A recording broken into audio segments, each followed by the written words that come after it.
Tapi ironisnya, meskipun negara penghasil terbesar adalah Indonesia, kelapa sawit, tapi harga kelapa sawit itu ditentukan oleh Malaysia, bukan oleh Indonesia. Halo teman-teman sekalian, pada kesempatan kali ini saya bukannya mau iklan ya, apalagi endorse, bukan sama sekali.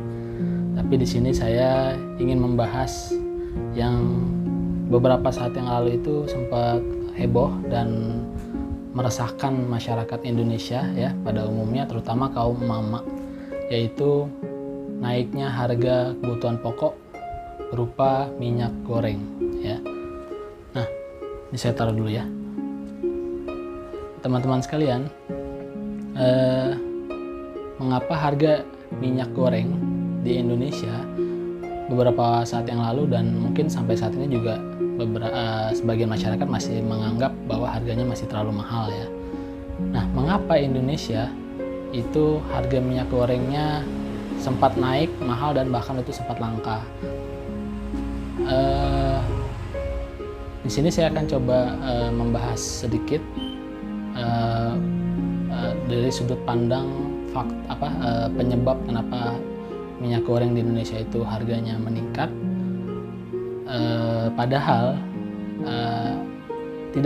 ironisnya itu adalah negara penghasil kelapa sawit terbesar di dunia adalah siapa teman-teman? Indonesia. Nomor 1 penghasil kelapa sawit terbesar di Indonesia adalah Indonesia. Nomor 2-nya Malaysia. Jadi Malaysia itu masih di bawah kita. Tapi kenapa di negara kita ini harga minyak gorengnya itu mahal gitu? Sementara penghasil kelapa sawit terbesar dunia adalah Indonesia sendiri gitu. Nah, jadi begini teman-teman, luas lahan sawit di Indonesia itu mencapai 15 juta hektar ya, di seluruh Indonesia 15 juta hektar. Sementara di Malaysia itu hanya sekitar 5,3 juta hektar. Nah, penghasilan atau produksi kelapa sawit kita di Indonesia itu dalam setahunnya itu sekitar 44 juta ton ya, per tahun. Kelapa sawitnya itu diproduksi sebanyak 44 juta ton per tahun. Nah, tapi kenapa harga minyak goreng di Indonesia masih mahal? Sementara luas lahan sawitnya terbesar di dunia, produksi per tahunnya terbesar di dunia gitu. Jadi kan ironis gitu, kenapa bisa mahal gitu. Nah, mungkin teman-teman belum banyak yang mengetahui bahwa dari 15 juta hektar lahan sawit yang ada di Indonesia itu 54%-nya dimiliki oleh swasta ya, 54%-nya dimiliki swasta. Sementara 41%-nya itu dimiliki oleh perkebunan rakyat.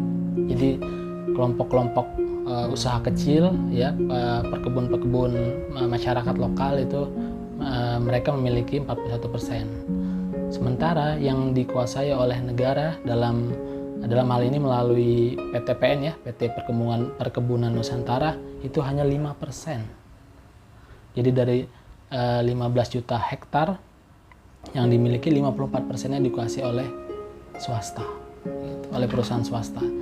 Jadi mengapa ketika itu pemerintah terlihat tidak mampu untuk mengontrol harga minyak goreng? Karena memang kita jika digabungkan dengan perkebunan rakyat saja yang total 41% dan negara dalam hal ini BUMN memiliki 5% itu masih kalah dibandingkan dengan pemilikan swasta untuk lahan sawitnya. Nah, ada juga kaitannya sebetulnya dengan dampak perang Rusia Ukraina. Kenapa teman-teman? Kenapa pemerintah waktu itu sempat berdalih harga minyak goreng meningkat itu karena salah satunya karena dampak perang Rusia Ukraina. Karena begini, minyak goreng itu tidak selalu diproduksi bahan bakunya dari kelapa sawit. Di negara-negara lain, terutama di Eropa sana, itu masyarakat mereka itu mengonsumsi minyak goreng berbahan baku dari minyak biji bunga matahari, gitu, sunflower. Nah, negara penghasil sunflower, biji bunga matahari itu adalah Ukraina, teman-teman, nomor 1 di dunia. Sementara nomor 2-nya adalah Rusia. Makanya ketika kedua negara ini berperang, Rusia dan Ukraina, produksi minyak biji bunga matahari mereka menurun drastis. Sehingga negara-negara Eropa, negara-negara sana yang biasa mengonsumsi minyak goreng berbahan dasar sunflower ini terpaksa mengalihkan atau mengganti minyak goreng mereka menjadi minyak goreng berbahan dasar kelapa sawit, sehingga harga CPO, crude palm oil ya, minyak sawit mentah itu meningkat secara global. Nah, karena permintaan meningkat, sehingga otomatis teman-teman hukum ekonomi, permintaan meningkat, harga meningkat, sehingga harga naik sangat begitu drastis ya naiknya. Nah,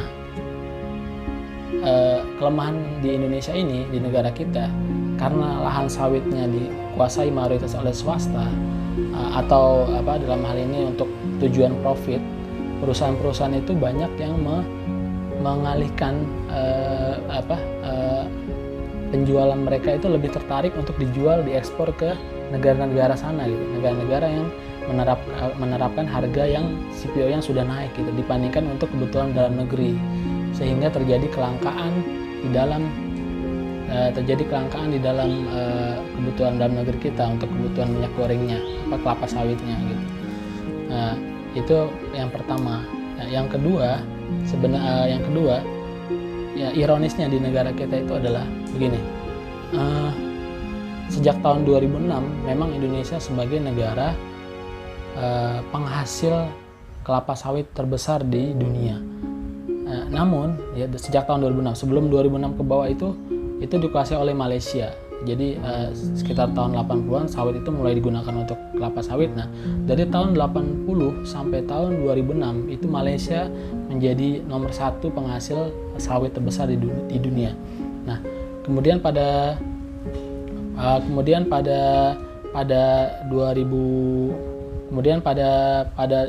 tahun 2006 itu Indonesia berhasil menyalip peringkat Malaysia menjadi penghasil terbesar nomor 1 di dunia, penghasil sawit terbesar di dunia 2006 sampai sekarang ya. Itu suatu prestasi yang membanggakan sebenarnya untuk negara kita ya, sebagai penghasil komoditi sawit terbesar di dunia. Tapi ironisnya, meskipun negara penghasil terbesar adalah Indonesia, kelapa sawit, tapi harga kelapa sawit itu ditentukan oleh Malaysia, bukan oleh Indonesia. Jadi ironisnya, Indonesia sebagai negara penghasil sawit terbesar, tapi harganya ditentukan oleh Malaysia. Kenapa? Karena negara-negara di dunia itu karena Malaysia itu sudah terlalu lama menguasai pangsa pasar sawit di dunia, sehingga meskipun sekarang sudah diambil alih oleh Indonesia, tapi harganya tetap ditentukan oleh Malaysia. Di Malaysia untuk pembelian sawit-sawit di dunia ini itu harus melalui BMD ya, teman-teman, BMD, Bursa Malaysia Derivatives ya, Bursa Malaysia Derivatives. Jadi BMD ini itu menentukan harga sawit secara global, harga CPO ya, CPO, crude palm oil di dunia itu ditentukan oleh BMD. Nah, sehingga pembelian kelapa sawit pun itu harus melalui mata uang ringgit Malaysia gitu, bukan oleh rupiah. Padahal kebutuhan penghasil terbesar adalah dari kita, tapi pembeliannya harus melalui ringgit gitu. Sehingga sebenarnya Indonesia tidak terlalu diuntungkan dalam hal ini dalam penjualan kelapa sawit ini gitu. Jadi kita masih tergantung dari Malaysia untuk menentukan harga gitu. Nah, saya dalam hal ini tidak bisa memberikan masukan atau apapun, kritik, saran kepada sejatinya 54% lahan sawit yang dikuasai oleh swasta itu berdiri di atas tanah negara ya. Jadi kita jangan lupa bahwa mereka itu membangun perkebunan sawit itu di atas lahan milik negara ya, lahan HGU, hak guna usaha. Jadi sebenarnya sejatinya itu adalah milik negara, tanah itu milik negara. Dan itu memang HG itu diatur, kita sama-sama tahu diatur dalam Undang-Undang Pokok Agraria nomor 5 tahun 1960 ya.